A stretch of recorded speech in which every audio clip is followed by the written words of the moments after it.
if we dig into the psychological preparation, is there something to your mental preparation that you do that makes you successful?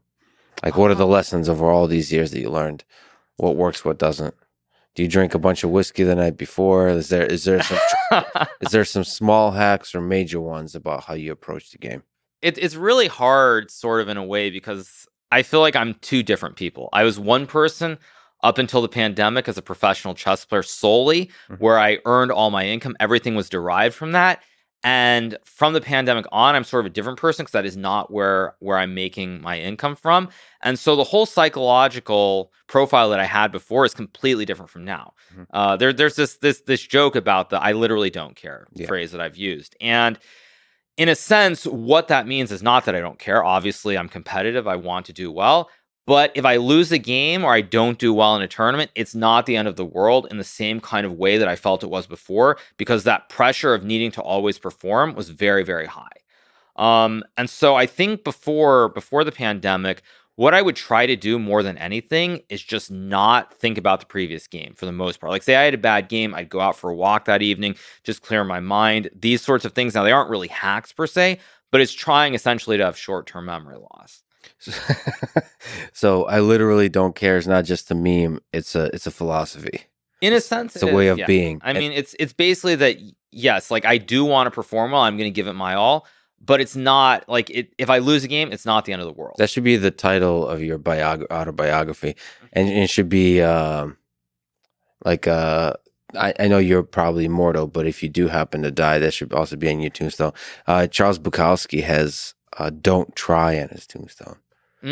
Yes, which I think emphasizes a similar concept, but slightly different, more in the artistic domain, which is well, a lot of people have different interpretations of that statement, but I think it means don't take things too seriously. Yeah. I mean, I agree with that completely. I think that if you look at my career prior to the pandemic, I put huge amounts of pressure on myself because I really wanted to be as good as I could be, but it was the way I was earning a living. And one thing that's very difficult about chess is that only the top 20, maybe 30 players in the world make a living from the game. Now, you make a very good living.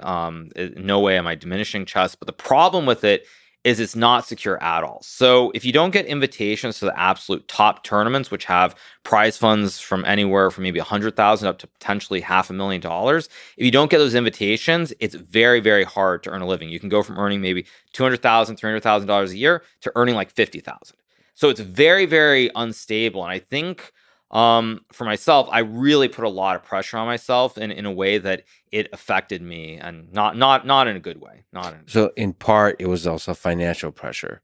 So like once you're able to make money elsewhere, it makes you more free to take risks, to play the pure game of chess. Yeah, exactly. It took all that pressure off, and I'm just trying to play as well as I can, and I don't really worry. Like, if I lose a game, it's not the end all be all. And maybe that's just like psychological stuff that I should have tried to sort out before. I mean, I did at some period of time, like, do certain things along those lines, but I became free, and I think it definitely, it was not about the chess. And that's one of those things that's also very hard, because when I look at myself and when I had these periods where it seemed like I played better or improved, one of these periods was in 2008, where I dropped out of college. I was about 2650 ELO, so I was roughly top 100 in the world. And for the first probably half part of 2008, I played very little, almost not all. I went up to Vancouver. I was living on my own for the first time, and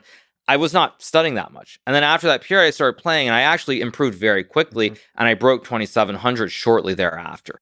So it had nothing to do with chess. When you moved to Vancouver and weren't doing much, what were you doing exactly? Oh, I was enjoying nature. I was going outside, hiking mountains, like going and kayaking.